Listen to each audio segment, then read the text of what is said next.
Puji Tuhan.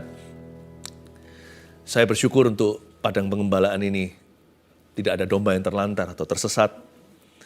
Mau ribuan atau berlaksa-laksa, setiap jiwa berharga. Tahukah, Yesus menghitung jumlah rambut di kepala kita. He knows where you are, who you are. Dia kenal Anda siapa, dari mana, apa yang Anda gumulkan. Yang pasti, hidup yang digembalakan oleh Tuhan Yesus itu kaya dengan yang namanya tuntunan. Anda nggak akan dibiarkan, ditelantarkan. Karena itu, mari kita sekarang baca firman Tuhan. Keluar dari mulut saya, Roh Kudus sudah siap berkata-kata. Dan lebih dari itu, dia akan mengubah hidupmu. Mari buka bersama dengan saya di kitab Roma, pasal yang ke-12. Buka aja dulu, Roma 12, ayat 9 sampai 21. Sebenarnya ini adalah sisa firman yang saya bagikan kemarin hari Minggu waktu saya onsite di Gereja Mawar Sharon, Surabaya Barat. Yaitu di gereja kami yang di Surabaya. Saya janji sama jemaat, karena seri pengajaran kitab Roma itu dalam sekali. Saya bilang nanti yang saya nggak bisa selesaikan ini adalah berkat untuk saat teduh. Dan Anda kalau juga belum onsite, kalau memang sudah siap, maka saya undang Anda untuk ikut ibadah ya. Besok Minggu saya lanjutkan kitab Roma. Ini masih hari Rabu kan? Nanti Minggu besok hari Minggunya saya akan selesaikan kitab Roma 13 sampai 16. Dan juga cari gereja kalau Anda belum bergereja. Gereja kami ada di mana-mana, tinggal lihat aja langsung di infonya. Semua sudah tertera. Internet itu membuat semua informasi lengkap adanya. Nah, Roma 12 ayat 9, ambil catatan. Kali ini gini, saya tidak akan memberikan poin 1, 2, 3. Jadi tolong Anda mencatat dengan seksama. Nanti catatannya kalau bisa, kalau nggak keberatan, di-share di komentar. Supaya nanti keluarga saat teduhmu yang lainnya itu bisa saling melihat tulisan atau yang rangkuman Anda. Bukankah indah ya? Bukan menyontek ini, tapi tuker catatan dan kita lihat rema-rema itu bisa jadi kaya waktu kita bagikan. Orang lain pun diberkati karenanya. Ya, saya rasa Anda sudah cukup dewasa setelah hampir 2 tahun saat teduh bersama. Saya yakin Anda sudah bisa dan pandai merangkum dan menangkap isi hati Allah. Di sini judulnya di Alkitab Indonesia kita, nasihat untuk hidup dalam kasih. Ini nasihat Rasul Paulus kepada jemaatnya di Roma. Kepada jemaat Tuhan di Roma maksud saya. Paulus itu hatinya gembala, sekalipun misinya rasuli. Jadi saya kok merasakan lewat ayat-ayat yang saya akan bacakan dan jelaskan, saya rasakan kasih Tuhan loh untuk Anda. Gembala agung itu yang memberi nasihat. Saya saja bisa rasa cinta sama keluarga saat teduh, apalagi Tuhan Yesus. Nasihat gembala untuk kita, ya. Semua domba akan diberi makan. Ayat 9, hendaklah kasih itu jangan pura-pura. Jauhilah yang jahat dan lakukanlah yang baik. Satu persatu dulu ya. Alkitab mengatakan dengan jelas kasih nggak boleh pura-pura loh. Jadikan kasih itu motivasi segala sesuatu. Dalam hidup kita ya. Pokoknya apa-apa itu tolak ukurnya kasih. Kasih itu setia, kasih lemah lembut, kasih rendah hati. Kita sombong nggak? Kita egois nggak mikirin diri sendiri atau kepentingan orang lain, minimal kepentingan bersama. Kasih itu harus jadi motivasi di balik segala sesuatu yang kita lakukan hari ini. Setiap keputusan harus ditimbang dengan kasih. Bukan kasih kita, cinta kita. Kalau cinta kita ya terbatas ya. Kalau musuh, saya nggak kasih. Kasih Yesus. Bukankah kita diselamatkan oleh karena Yesus mengasihi kita dan mati di kayu salib? Hendaklah kasih itu jangan pura-pura. Sebab kalau kasih campur pura-pura, ya berarti bukan kasih dong. Itu namanya kemunafikan. Itu namanya sandiwara. Pastikan kita orang luar dalam sama. Bukan berarti jadi orang bodoh, ngomong apa adanya, nggak suka, kita langsung lampiaskan. Ya kan? Kalau kita nggak seneng sama sesuatu, langsung utarakan, pakai hikmat. Tapi kita nggak boleh pura-pura. Ya. Pastikan ya, kita tidak jatuh dalam dosa kemunafikan. Topeng tidak boleh dipasang. Kasih itu harus tulus dari dalam sini. Karena di dalam sini ada Yesus. Nah, banyak yang bisa dicatat ini sudah. Nggak hanya berhenti di situ, 9b berkata begini, jauhilah yang jahat dan lakukanlah yang baik. Wow, biasanya orang cuma mau salah satu. Mereka pilih satu di antara dua. Aku mau jauh yang jahat udah pokoknya aku hindari orang itu. Pokoknya aku nggak balas dia. Tapi suruh saya kasih, kalau saya disuruh kasih pipi kiri, nggak mau. Kalau saya suruh berbuat baik pada orang yang jahatin aku, nggak bersedia, nggak sudi. Dia nggak saya balas aja, udah beruntung sekali. Kalau saya tidak membalas dendam ya, kenapa saya harus balas budi? Ayat ini, 9b ini, bukan hanya kita disuruh tidak boleh balas dendam, tapi kita juga disuruh balas budi. Jangan pilih salah satu. You have to do both. Karena Kristus memberi kita kekuatan. Jauhi yang jahat dulu, tapi jangan berhenti di situ. Jalan mil kedua. Lakukanlah yang baik. Melampaui ekspektasi manusia. Sehingga orang lihat, wih Kristen banget orang ini. Sebab hanya anak Tuhan yang bisa begini. Kalau orang dunia samalah. Kamu jahat sama saya jahat sama kamu. Kamu baik sama saya baik sama kamu. Kalau kita kan beda. Kita itu saksi hidup. Tapi Pastor Philip itu susah. Makanya ada Yesus kan. Karena kita punya Roh Kudus, kita punya supernatural ability, kita ini semua super power di dalam. Roh di dalam kita lebih besar daripada roh yang ada dalam dunia, dan lebih besar daripada feeling atau perasaanmu. Jangan pilih salah satu ya, ingat ya, standar kita ganda. Standar kita bukan punya standar ganda, maksudnya pelin-pelan. Standar kita itu double porsi, maksud saya itu. Kita tidak berhenti sampai menjauhi yang jahat, tapi juga melakukan yang baik. Pastor Philip, yang penting saya nggak berdosa kan cukup kan? Enggak. Lanjutkan layani Tuhan. Ya, saya nggak jadi batu sandungan kan? Udah baik. Ya toh. Oh, jangan berhenti sampai sana. Jangan hanya tidak menjadi batu sandungan, tapi juga jadi seorang yang memenangkan jiwa. Jangan berhenti sampai aku nggak menyandungmu, tapi lanjutkan sampai aku peduli sama dirimu, maka aku bawa Injil kepadamu. Lakukanlah yang baik, bukan hanya jauhi yang jahat. Ayat 10. Hendaklah kamu saling mengasihi sebagai saudara dan saling mendahului dalam memberi hormat. Pertama saling mengasihi, lalu saling mendahului.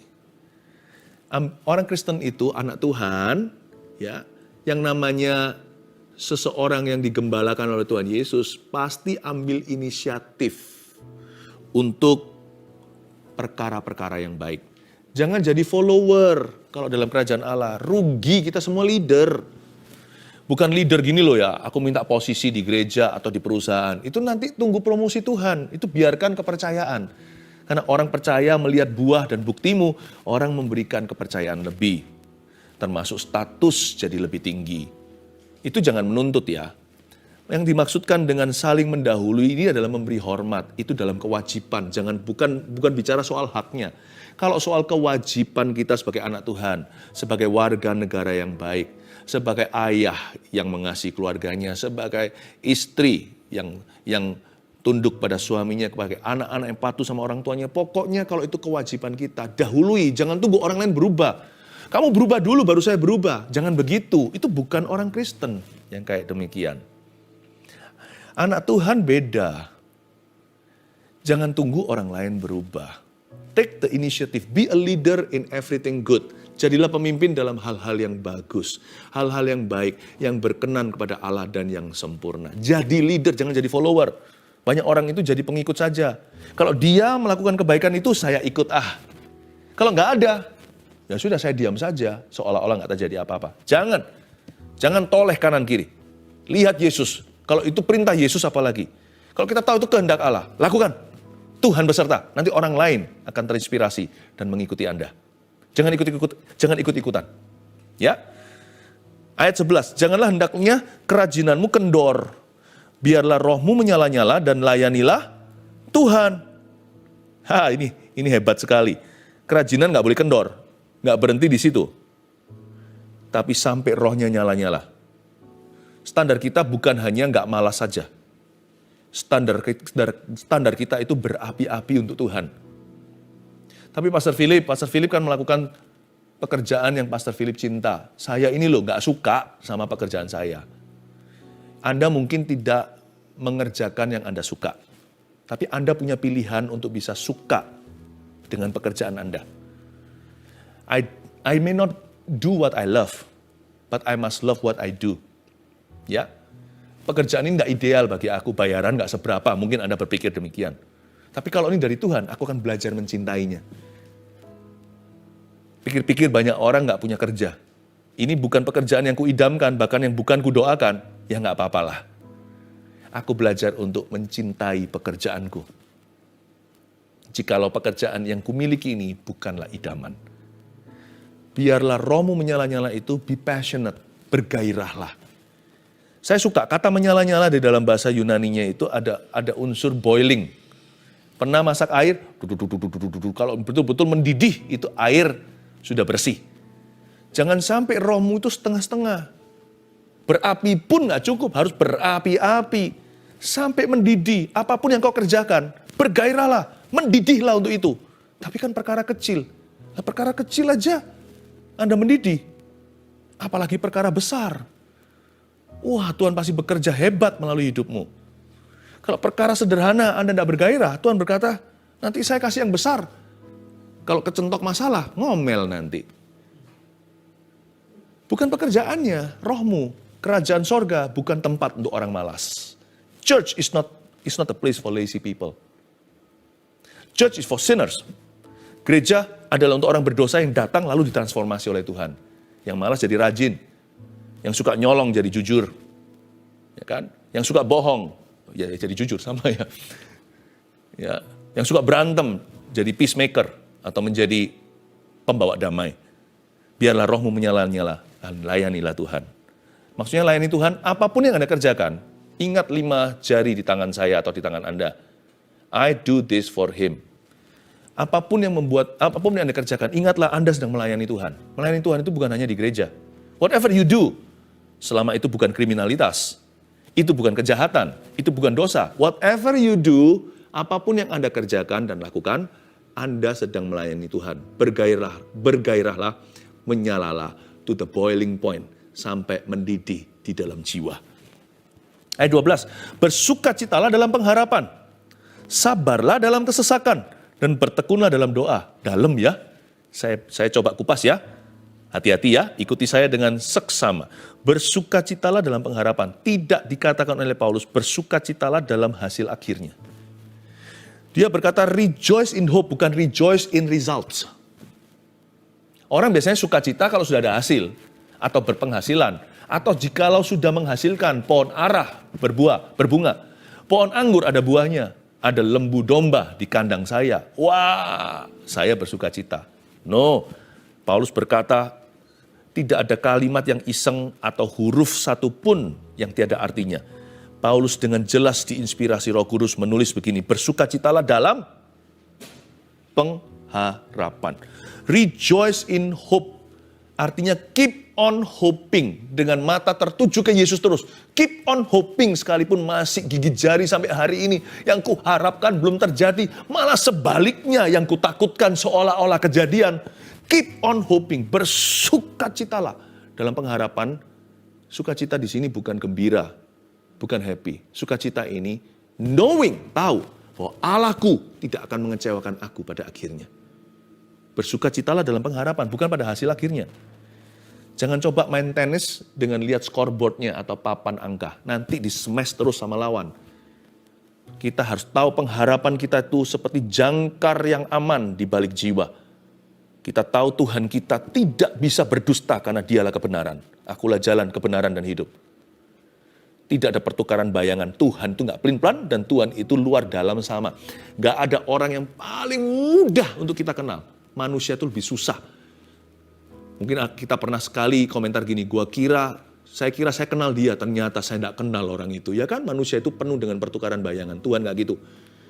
Kenapa saya percaya Tuhan itu mudah? Karena Tuhan itu mudah dipercaya. Bersukacitalah dalam pengharapan. Kalau Alkitab berkata A, itu A. Kalau Alkitab berkata Z, itu Z. Udah jangan dibolak-balik. Tuhan kita gak berdusta.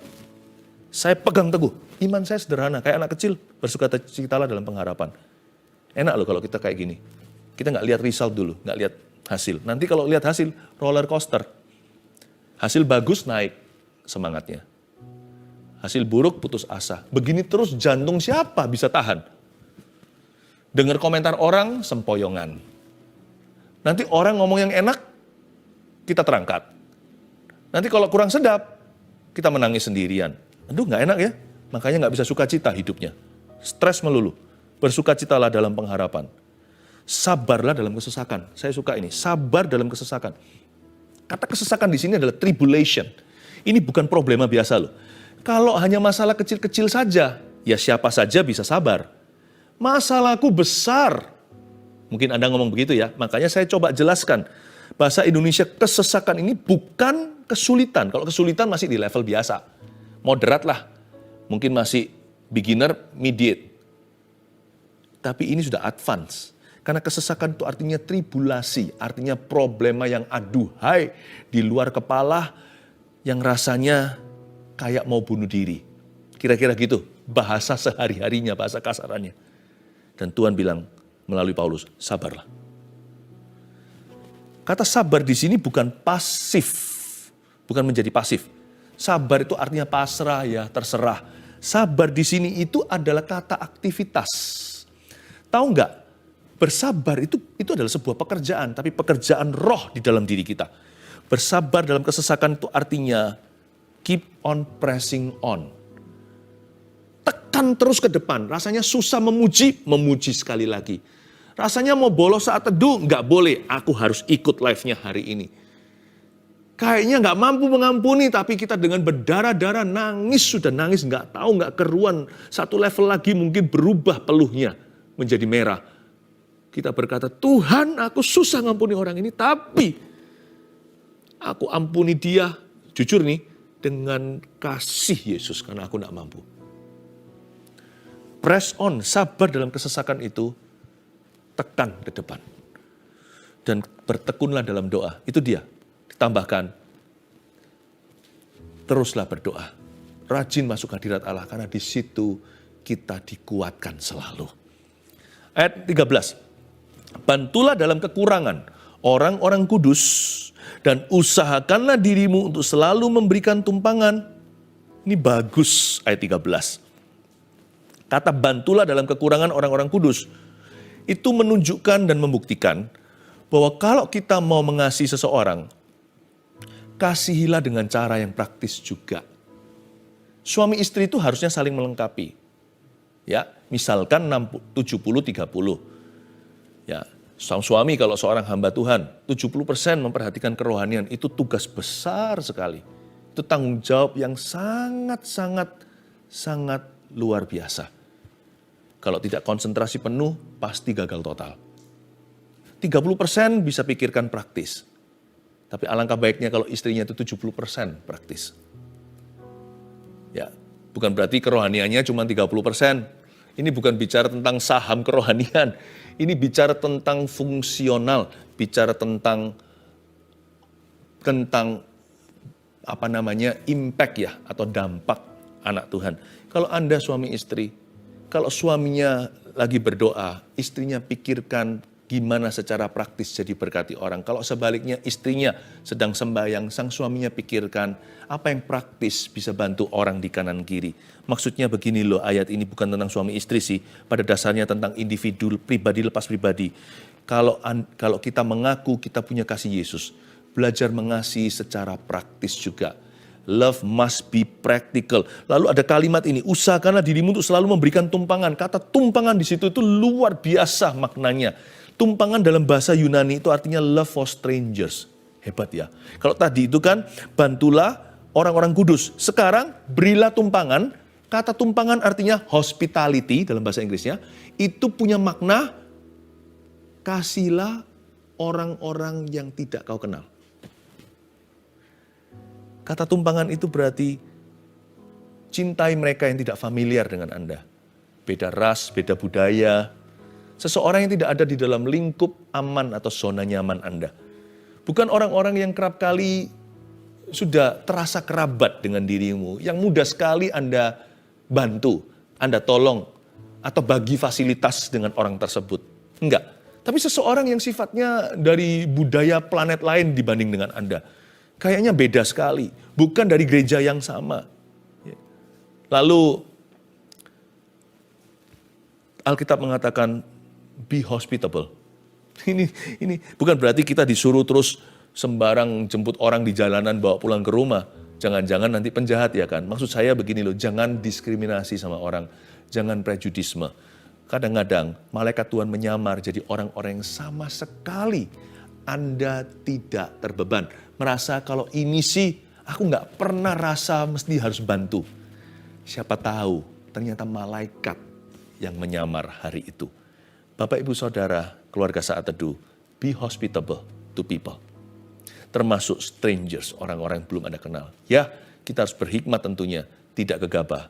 Tapi dalam nama hikmat banyak orang menahan kebaikan, apalagi kebajikan dan kemurahan. Don't do that. Sometimes kita lagi setir naik motor kali, uang kita pas-pasan. Kita lihat ada satu bapak-bapak di sana pulang nggak minta-minta kok. Ya kan? Bawa mungkin kulakannya dia atau jualan, mungkin hanya mungkin roti-roti atau apa. Ya kita tahu dia di rumah punya keluarga, mungkin ada anak yang menunggu. 50.000 sangat berarti, 50.000 rupiah maksudnya. Ya, bagi dia jual satu itu berapa, Anda kira-kira lah satu roti itu berapa, atau satu bipang, atau apa, Anda putar balik, kasih dia. Nggak usah didokumentasi, nggak usah pakai selfie. Nggak usah masuk di dalam IG story. Nggak perlu, kasih itu. Berilah tumpangan. Itu akan jadi transport fee buat dia, pulang ke rumah. Atau anaknya berkata, wah kok dapat segitu. Anaknya bisa beli sesuatu yang mereka hanya dambakan biasanya.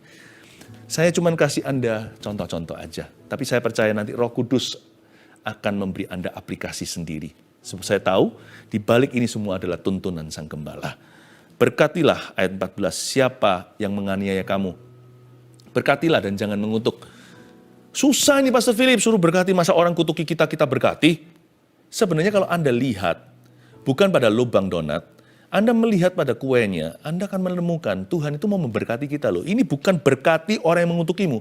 Tuhan berkati dirimu dulu. Bagaimana kita bisa berkati orang lain kalau kita sendiri tidak terlebih dahulu diberkati? Coba, kalau mau curiga itu curiga ilahi. Susah Tuhan. Nah, kita pikirannya hanya memberi. Kita lupa bagian menerimanya.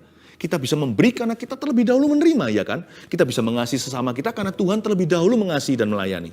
Kalau saya baca gini, saya tertawa. Saya berkata, Tuhan itu selera humornya tinggi. Dan hikmatnya itu dalam. Tak terselami pengetahuan Allah. Berkati siapa yang menganiaya kamu. Berarti orang yang menganiaya kita nggak diberkati sampai butuh kita berkati dia. Berarti orang yang menganiaya kita mungkin dikutuki sampai kita butuh untuk memberkatinya. Berarti kita sekalipun dianiaya sama dia, kita tetap diberkati, iya kan? Makanya kita bisa bagi-bagi. Hanya orang yang punya berkat yang bisa jadi berkat, ya kan? Kalau saya punya lebih, maka saya bisa bagi kan, 50.000 tadi contohnya. Nah, kalau saya sendiri kelaparan mana bisa? Saya kasih dia 5.000 rupiah. Berarti kan saya punya uangnya. Berarti kan saya punya sesuatu yang lebih untuk saya bagikan. Berkatilah siapa yang menganiaya kamu. Kasihan yang menganiaya kita. Sampai butuh berkat dari diri kita. Kita sendiri loh dianiaya dia juga terus diberkati, buktinya masih bisa berbagi. Hebat ya, Tuhan tuh hebat sekali, pengetahuannya tak terselami. Berkati jangan mengutuk. Do not harbor a hateful attitude. Jangan simpan kepahitan. Kebencian itu jangan dipendam, nanti jadi penyakit. Sometimes ya kayak gini tuh tricky, kita harus hati-hati. Saya sendiri juga tidak sedikit, tidak jarang-jarang juga mungkin diperlakukan dengan cara yang tidak baik. Namanya Anda harus tahu kalau Anda juga, apalagi kami, profesi kami sebagai pendeta itu pro kontra. Selalu di mana-mana. Nggak akan bisa menyenangkan semua orang. But I have decided to be more careful. Paling tidak untuk sangat hati-hati. Tidak menyimpan hateful attitude. Sikap hati benci. Ayat 15. Ayo diberkati Tuhan ya. Masih bisa ikut ya. Saya nanti mau lihat sih. Saya akan dengar dari tim juga. Komentar-komentar nanti diisi dengan catatan. Saya mau lihat Anda sehebat apa mencatat sesuatu yang sifatnya seperti ini. Ya, sesuatu yang mengalir dari Roh Kudus. Seperti Anda dengarkan. Saya mau lihat catatan Anda. Bersukacitalah dengan orang yang bersukacita, ayat 15, dan menangislah dengan orang yang menangis. Ini bukan disuruh sebentar nangis, sebentar tertawa, kan kayak anak kecil. Ini artinya ayat 15 pada dasarnya kita disuruh untuk peka dengan perasaan orang lain. Jangan melulu mikirin perasaan diri sendiri. Orang lain juga punya perasaan loh. Suami Anda juga punya perasaan. Jangan terus selalu tentang dirimu. Kita semua pernah bersalah dalam hal-hal seperti ini. Istri terhadap suami, suami terhadap istri. Pokoknya orang lain punya perasaan. Jangan lupa, ingatkan dirimu sendiri. Belajar peka. Menangislah dengan orang yang menangis. Siapa yang menangisnya lebih terseduh-seduh? Ya, yang ngalami masalah. Tapi minimal ketika kita tetes mata, mungkin dia meratapi, kita hanya menangis biasa. Tapi kalau kita peka, kita lebih bisa jadi berkat buat orang yang kita layani. Bersukacitalah dengan orang yang bersukacita. Ini kadang-kadang gampang didengar dan dibaca daripada dilakukan. Apalagi kalau kita sendiri lagi susah, lihat orang lain lagi happy, wah nggak gampang bersukacita sama mereka. Apalagi jikalau yang membuat kita susah itu yang membuat mereka happy, paham maksud saya? Saya kekurangan di area ini, dia diberkati Tuhan di area yang sama. Mana bisa saya bangga? Minimal, kalau bangga terlalu muluk lah. Mana bisa saya itu bergembira untuk sukses orang itu. Suksesnya itu yang kuinginkan, tapi tidak terjadi atasku. Ayat ini nggak gampang, tapi kalau Anda bisa, Anda akan dipandang lulus ujian di hadapan Tuhan. Berkat mengalir dengan mudah ke hati yang sudah diberkati. Bersukacitalah dengan orang yang bersukacita. Bisa nggak kita happy untuk sukses orang lain? Bisa nggak kita bangga teman kita lebih bagus nilainya, padahal belajarnya kita lebih susah. Bisa nggak lihat pelayanan nih, gereja lain bertumbuh. Apakah kita jadi takut, terancam, atau kita bisa berkata, haleluya, rasanya aku bisa belajar dari pelayanan orang itu. Orang yang begitu bisa improve loh, bisa maju. Itu yang saya sebut forward mentality, itu yang saya sebut mentalitas maju. Ya, nggak picik hati. Mana bisa orang jadi besar kalau hatinya kecil? Coba. Mau jadi orang besar di mata Tuhan, mulai dulu dengan memiliki kapasitas yang besar di hati. Bersukacita untuk berkat orang lain. Ketika orang lain dipakai Tuhan mendahuluimu atau melebihimu. Ayat 16, hendaklah kamu sehati sepikir dalam hidupmu bersama. Janganlah kamu memikirkan perkara-perkara yang tinggi. Tetapi arahkanlah dirimu kepada perkara-perkara yang sederhana. Oh, I love this, ayat 16. Pertama disuruh sehati sepikir kan. Tapi nggak mungkin orang bisa bersatu. Sebab persatuan itu bukan acara atau program manusia. Persatuan itu dimulai dengan kerendahan hati. No humility, no unity. Sudahlah, susah. Mau tahu kenapa persatuan yang asli itu susah? Karena hati orang itu sombong. Coba kalau seluruh dunia itu rendah hati, dengan mudah kita bisa saling menerima. Makanya itu Paulus langsung bergeser seolah-olah bicara hal yang lain. Padahal itu sebenarnya sangat berhubungan. Terhubung sangat erat yang namanya humility dengan unity. Dia berkata, jangan kamu memikirkan perkara-perkara yang tinggi ya. Ini bukan berarti tidak boleh punya visi. Tapi jangan muluk-muluk. Sampai perkara sederhana, Anda tidak selera. Jangan kamu memikirkan perkara yang tinggi, tetapi arahkanlah dirimu, disuruh arahkan kepada perkara-perkara yang sederhana. Bahasa Inggrisnya bagus sekali. Associate with the humble. Yang rela gitu loh bergaul dengan orang yang Anda anggap di bawah Anda. Secara usia, anak muda tahu apa. Sebenarnya itu bukan hinaan, itu sanjungan. Kelihatannya anak muda dihina, padahal Anda sedang menyanjung hikmat Anda. Ini loh, om ini loh sudah makan asam garam. Orang angkuh tidak akan bisa lihat potensi dalam diri orang lain. Dan dia juga akan kehabisan peran dalam diri orang lain. Karena dia tidak berguna dalam diri orang itu selain menghakiminya. Makanya itu penting sekali punya humble mindset. Kita punya watak yang rendah hati, itu perlu. Buat satu goal, orang Kristen anak Tuhan yang digembalakan oleh Kristus ayat 16. Arahkan diri pada perkara sederhana, jangan mikirkan perkara yang tinggi. Buat satu goal dalam hidup kita. Tidak boleh ada anak Tuhan yang jadi social climber atau gold digger. Ingat ya, jangan jadi orang Kristen anak Tuhan yang gold digger, penggali emas, bukan tambang emas yang sah. Mencari keuntungan dari sesama, itu orang punya ini, gua baikin dia supaya dapat sesuatu dari orang itu. Nggak boleh gitu.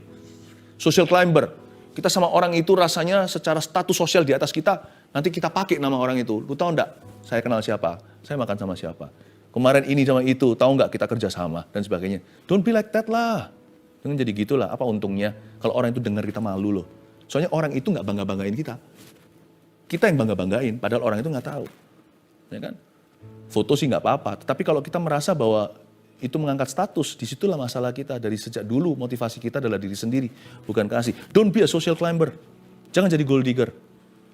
Jangan memikirkan perkara lebih tinggi, arahkan ke perkara yang sederhana. Ya, cepat saja ayat 17, jangan membalas kejahatan dengan kejahatan, lakukanlah apa yang baik bagi semua orang. Cukup jelas, saya tidak perlu bahas. Ayat 18, sedapat-dapatnya kalau hal itu bergantung padamu, hiduplah dalam perdamaian dengan semua orang. Ayat 18 ini realistis sekali, berarti nggak selalu dapat ya, betul ya? Sedapatnya itu berarti kan nggak selalu bisa. Karena dibutuhkan 2 orang untuk tenggo, tepuk tangan butuh 2 tangan. Kalau nggak kena ya nggak kena, nggak ada suara. Jadi yang penting di sini artinya, asal hatimu rendah hati, selalu jadi sisi yang rela berbaikan. Selalu jadi sisi yang rela bersatu. Meskipun tidak tentu disambut sebelah tangan. Berarti kita nggak selalu dapat as strong as we are the willing party. Selama kita berada di sisi yang bersedia untuk berdamai dengan siapa saja. Tapi tentu sampai kapanpun pasti ada orang-orang yang tidak akan mau berdamai atau bersatu denganmu. Ya sudah, apa boleh buat? Anda hanya lakukan bagian Anda. Terakhir, ayat 19 sampai 21. Saudara-saudaraku yang kekasih, janganlah kamu sendiri menuntut pembalasan, tetapi berilah tempat kepada murka Allah. Sebab ada tertulis, pembalasan itu adalah hakku. Akulah yang akan menuntut pembalasan, firman Tuhan. Tapi jika seterumu lapar, berilah dia makan. Ingat, bukan hanya jauhi yang jahat. Jika ia haus, berilah dia minum. Dengan berbuat demikian, kamu menumpukkan bara api di atas kepalanya. Wow, janganlah kamu kalah terhadap kejahatan, tapi kalahkanlah kejahatan dengan kebaikan. Komentar saya sederhana untuk 19 sampai 21. Destroy at least some of your enemies by making them your friends. Kita bisa hancurkan musuh-musuh kita, bukan dengan pedang seperti Petrus potong kuping, tapi kita bisa hancurkan permusuhan dengan minimal menjadikan sebagian musuh-musuh kita akhirnya menjadi teman. Bukankah ayat firman Tuhan berkata seperti ini, jikalau jalan hidup seseorang itu berkenan, musuh orang itu pun akan didamaikan dengan dia.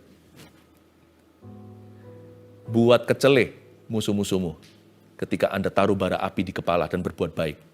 Mereka bisu 1001 kata gara-gara perbuatan baikmu. Minimal mereka akan lihat buah Anda.